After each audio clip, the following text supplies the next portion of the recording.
За өнөөдөр 2025 оны 12 сарын 10-ны өдөр.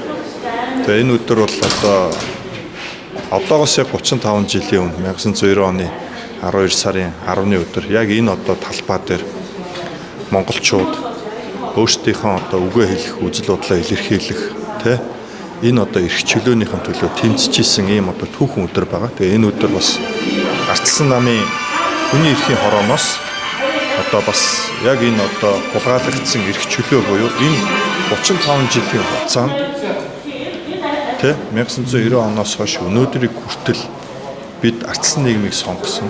Харамсалтай нь сонгосон нийгэмд маань бас үгүй хэлэх, үзэл бодлоо илэрхийлэх эрх чөлөө маань бас тийм ч бидний хүссэн шиг бас байж чадахгүй байгаа. Тэгэхээр манай Ардчилсан намын хүний эрхийн хорооноос бас өнөөдөр энэ арга хэмжээг зохион байгуулж байна. Тэгээ миний хувьд бол бас өөрийнхөө байр суурийг илэрхийлэх гээд хүрээд ирсэн байна.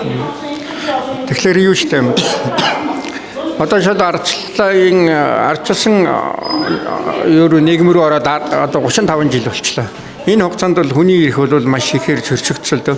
Тэгэхээр энээс онцлог нь яг онцолж аваад үзэхэд бол сүүлийн 10 жил бол бүр их хүний эрх зөрчигдөж байна.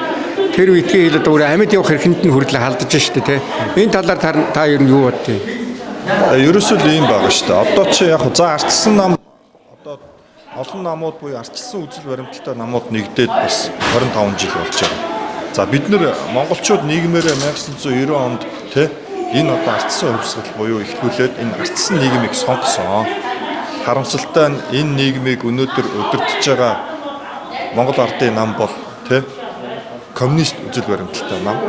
Тэгэхээр энэ нам өнөөдөр Монгол улсыг удирдах чинь та сая бас асууж сүүлийн 10 жил гэж үгүй. Энэ сүүлийн ерөөсөө 35 жилийн хугацаанд 4 жил нь Ардчилсан нам дангаар засалсан байдаг юм байна.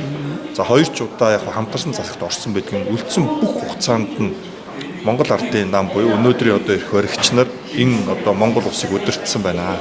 Тэгэхээр коммунист үзэл баримтлалтай нам Ардчилсан нийгмийг удирдах нь зохимжгүй зүйл байгаад байна. Энэ бол маш том гажуудлуудын нэг байна. Тийм ч учраас яг таны саяны хэлдэг сүүлийн жилүүдэд яагаад ингэж улам их хүний эрх хумигдаад байна вэ? Энэ дотор маш олон зүйлүүд байгаа шүү дээ. Та бүхэн энэгээр ингэж боршуурууд гаргацсан байна Тэгэхээр энэ бол угаасаа яг энэ тогтолцооны гажуудал. Өнөөдөр Монголын төрийг, Монголын нийгмийг хэн удирдах чинь энээс хамаарсан. Гэтэл бид нар бол Ардчилсан нийгэмд өөрсдөө амьдарч ийн гэж бодоод байдаг. Тэгэхээр ийм бас асуудлууд бол энд бол байна. Тэгэхээр Монгол Ардын нам бол сүүлийн 10 жил бол дараалал 3 сонгуул дараалаад ялт байгуулад ингээд засгийн эрх барьж байгаа. Тэгээ нийслэлийн хэмжээнд бол нийслэл Улаанбаатар хотод бол энэ утаа үнаар тэгээд энэ угаарын хий энэ бол хэрэгс хэтрээд тэгээ энэ дээр бол Монгол Ардын нам өөрөө засгийн эрх барьж байхдаа нэг шийдвэр гаргасан шүү дээ. Тэр нь бол яагаад гэвэл энэ түүхийн нүүрсийг төлөвлөхгүй гэж. Тэгээ хууль гаргаад бүр. Тэгээ тэр нь бол тэр нүүрсийг төлөхгүй бол өөр нүүрс төлөвлөхгүй гэж ингэчээд. Тэгээд эдний өөрсдийнх нь шахмал түншгээд өгч байгаа тэр тарааж байгаа нүүрс нь бол хүний амьд хүрээд байна л да. Тэгэхээр эн чинь нэгэнт уламжил болоод түлжсэн түлшийг болиулж хуулиар болиулчаад тэгээд заавалчгүй хүн хорддог, угаарддаг тийм хордоо нүүрс шахаад байдаг нь ямар учиртай бол энэ тал дээр таны бодол ямар юм бол? За тий сая бид нийслэлээр бас төсөө батллаа. Нийт энэ чинь жил болгон төсөв нэмэгдсээр хагаад энэ жил бол 4.6 их найд төгрөгийг бол баталж байна. Энэ бол 15 жилийн өмнө Монгол улсын төсөв шүү дээ. 15 жилийн өмнө Монгол улсын төсөвний 3-4 их найдал байсан. Тэгээд өнөөдөр бол нийслэл энэ хэмжээний төсөв бид нар бас батлаад ингээд явж байна.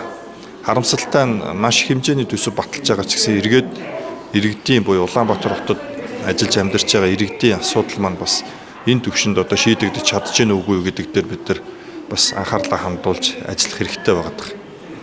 За сүүлийн энэ 35 жил Ардчилсан нийгэм Ардчилсан хувьсгал бий болсноос хойш сүүлийн 35 жилийн хугацаанд нийслэл Улаанбаатар хотыг Ардчилсан нам 4 жилэл удирдсан. Тэр бол 2012-оос 2016 он.